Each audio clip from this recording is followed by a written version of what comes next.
Hi అండి, అందరికీ నమస్కారం అండి. Welcome to Rajarajeshwari vlogs. అందరూ సబ్స్క్రైబ్ చేయండి, లైక్ కొట్టండి, షేర్ చేయండి, గంట కొట్టండి. మీ అందరికీ హ్యాపీ సండే అండి. ఈరోజు మీరు ఇంట్లో ఉంటారు కదా అందరూ మిర్చి బజ్జీ చేస్తున్నాను. వేడివేడి మిర్చి బజ్జీ చూడండి అండి ఎలా చేస్తున్నానో. చూసారు కదా మిర్చి బజ్జీ మీ అందరికి ఇష్టమే కదా. ఒక బౌలు, ఒక కప్పు నిండా శనగపిండి తీసుకున్నాను. పావు వంతు బియ్యం పిండి తీసుకోవాలి. పావు వంతు బియ్యం పిండి తీసుకున్నాను.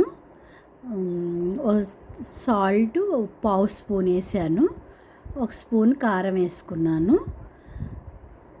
తినే సోడా ఉంటుంది చూసారు కదా, మీకు తెలుసు కదా, తినే సోడా వేసుకోవాలి. దానిలో ఇవన్నీ కలుపుకోవాలి. కలపాలండి బాగా. సాల్ట్ కారం అన్నీ కలిసేలా కలపాలండి.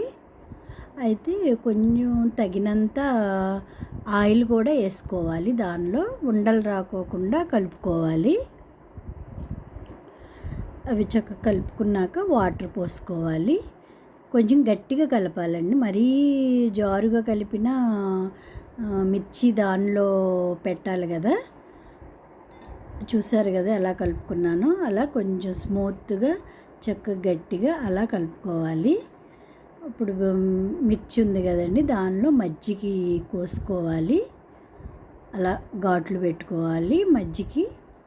చూసారు కదా, ఈరోజు మీకు సండే అని స్పెషల్గా బజ్జీ వేసి చూపిస్తున్నానండి మీకు. నేను ఒక బౌల్లో వాము సాల్ట్ కలుపుకొని పెట్టుకున్నాను. అవి మిర్చిలో పెట్టేసేసాను.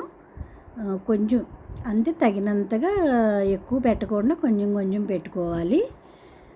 వాము సాల్ట్ లైట్గా కలుపుకోవాలి.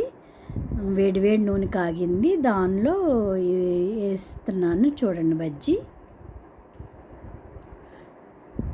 అవి చూసారు కదా, వేడివేడి మిర్చి బజ్జీ రెడీ అవుతుందండి. ఒక పేపర్ తీసుకున్నాను, దాని మీద పెట్టాను. ఆయిల్ ఏమన్నా ఉన్నా పీల్చేస్తుంది కదండి. అందుకని వేడివేడి మిర్చి బజ్జీ రెడీ అండి. అందరూ మా ఇంటికి రండి, బజ్జీలు తిందురు. కానీ సండే స్పెషల్గా మీకు చూపించాను ఈరోజు. అందరూ ఇంటి దగ్గరే ఉంటారని. చూసారు కదా వేడివేడి మిర్చి బజ్జీ.